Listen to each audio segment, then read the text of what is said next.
Hi everyone, my name is Yemi Ajala. I'm creative director of Yemi Ajala Studios.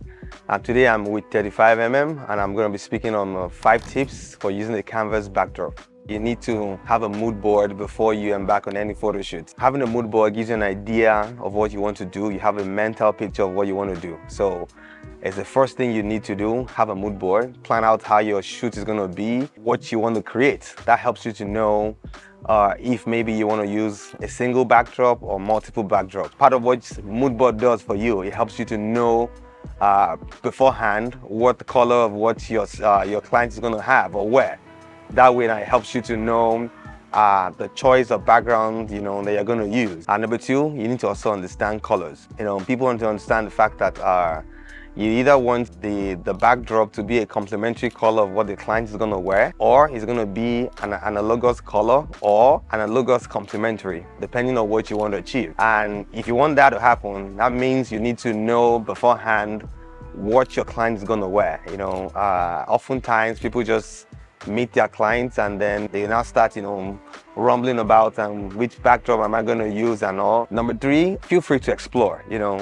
Funny thing about using a canvas backdrop is that it brings a lot of life to your image.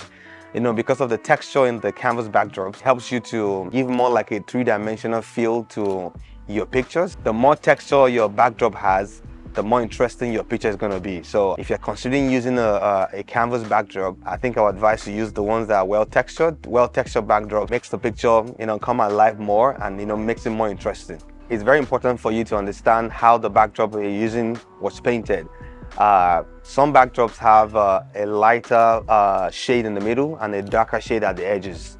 Those backdrops are a lot easier to use. Sometimes you don't even need to light your background separate to use that kind of backdrop, depending on your subject to background distance. But you have to be intentional when you're using the ones that are generally pretty dark. That's what I use the most.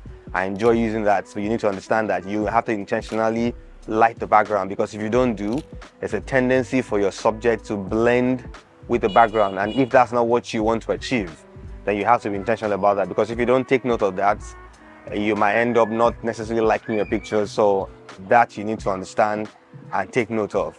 And then another thing I always tell people is that feel free to mix backdrops. The more mixture of backdrops that you have, the more interesting your images look, depending on the mood you're trying to create. It's something that if you go through my images, it's something that I do a lot.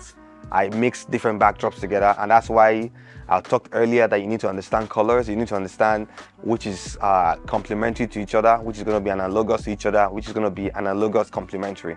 It's the mixture of this that also brings more life to your image. Gone are those days where it's just a single backdrop. The ability to be able to mix 1, 2, 3, 4 backdrops, depending on how large your scene is and depending on what you're trying to create. Sometimes you might want to create a lot of drama in your image and stuff. Multiple backdrops can make something very interesting and make your picture look extraordinary. On a final note, if you are photographing a dark subject, it'd be advisable for you to use a lighter background. It makes it a lot easier to separate your subject from the background, and then also it makes your subject stand out, except you are trying to create something intentional or specific. It's good to play with opposite colors or opposite color intensity. If your subject is light, then you can play around with using a darker backdrop, and if your subject is dark, then you also want to use a lighter backdrop. This also kind of connects to the previous tips I've given. I'm sure by the time you play with some of these things, it's not a rule, it's just a guide.